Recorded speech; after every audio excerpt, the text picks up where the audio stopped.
Imagine कीजिए कि आप दुकान पर गए, वहाँ आपने 12 रुपए की मैगी खरीदी और दुकानदार को 15 रुपए दिए। अब दुकानदार के पास आपको देने के लिए खुले नहीं हैं, या फिर वो ये कहे कि वो खुला देना नहीं चाहता, तो क्या होगा?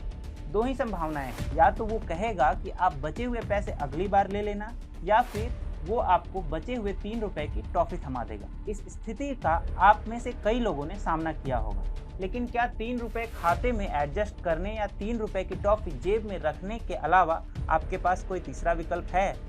बिल्कुल है, और वो विकल्प है डिजिटल पेमेंट का। और अब भारत इसी विकल्प को चुनकर छोटी से छोटी और बड़े से बड़ी पेमेंट ऑनलाइन ही कर रहा है। नहीं, भारत रियल टाइम पेमेंट में नंबर 1 स्थान पर है। इस बारे में जानेंगे विस्तार से TFI के इस वीडियो में मेरे यानी अभिनव के साथ।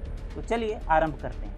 Digital payment, mobile payment, real time payment, e-wallet आदि का नाम तो आपने सुना ही होगा और आप हर रोज डिजिटल पेमेंट करते भी होंगे। डिजिटल इंडिया मिशन के लॉन्च हुए 6 वर्ष हो गए हैं और उसके बाद अब भारत दुनिया का सबसे बड़ा रियल टाइम डिजिटल पेमेंट बाजार बन चुका है और यह चीन, अमेरिका और यूके के कुल रियल टाइम पेमेंट से मीलों आगे जा चुका है। EIU यानी द इकोनॉमिस्ट इंटेलिजेंस यूनिट की एक हालिया रिपोर्ट में भारत रियल टाइम पेमेंट में नंबर 1 बन चुका है। इसके बाद चीन और दक्षिण कोरिया का स्थान आता है।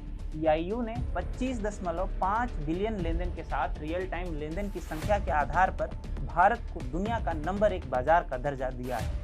रिपोर्ट का अनुमान है कि 2025 तक यह संख्या 85.7 बिलियन तक जाने की उम्मीद है। चीन 15.7 बिलियन लेनदेन के साथ बहुत पीछे है। इसके बाद दक्षिण Korea, Thailand, UK, Nigeria, Japan, Brazil, US और मैक्सिको आते हैं। यानी चीन, अमेरिका और यूके में हो रहे रियल टाइम डिजिटल पेमेंट को जोड़ दें तब भी भारत मीलों आगे जा चुका है।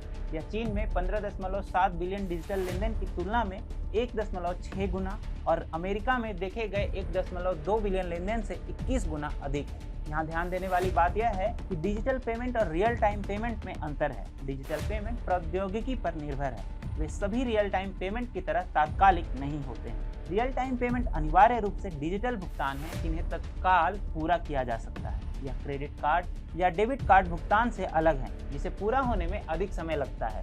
भारतीय रिजर्व बैंक डिजिटल भुगतान सूचकांक के अनुसार डिजिटल लेनदेन तेजी से बढ़ रहा है। केंद्रीय बैंक के अनुसार मार्च 2021 में सूचकांक 270.59 रहा था, जबकि मार्च 2020 में यह 207.84 और मार्च 2019 में 153.47 था। जब डिजिटल लेनदेन की बात आती है तो भारत दुनिया के 2 सबसे बड़ी अर्थव्यवस्थाओं यानी अमेरिका और चीन से ऊपर है।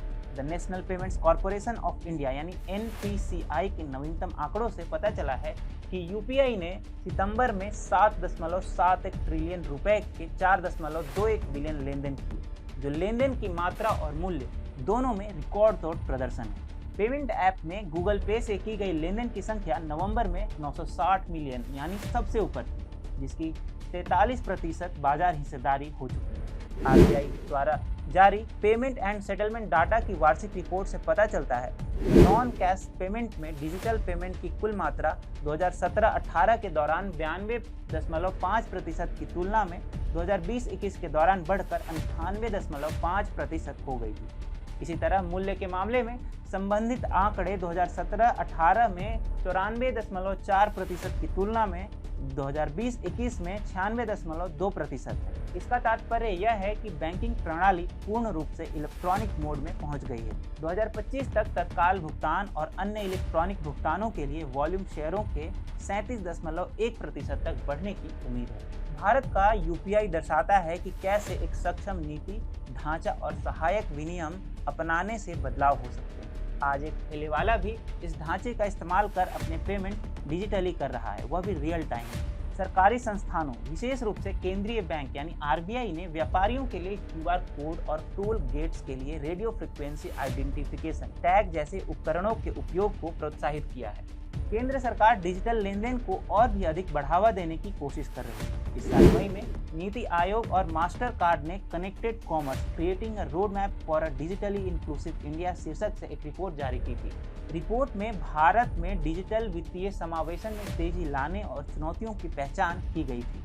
और देश की पूरी आबादी के लिए डिजिटल सेवाओं को सुलभ बनाने के लिए सिफारिशें दी गई थी। सरकार द्वारा लिए गए इन्हीं कदमों ने रियल टाइम भुगतान की दिशा में भारत के अभियान का मार्ग प्रशस्त किया है। भारतीय अर्थव्यवस्था में कम मूल्य के भुगतानों की व्यापकता ने ही भारत को रियल टाइम भुगतान में नंबर 1 बनाया।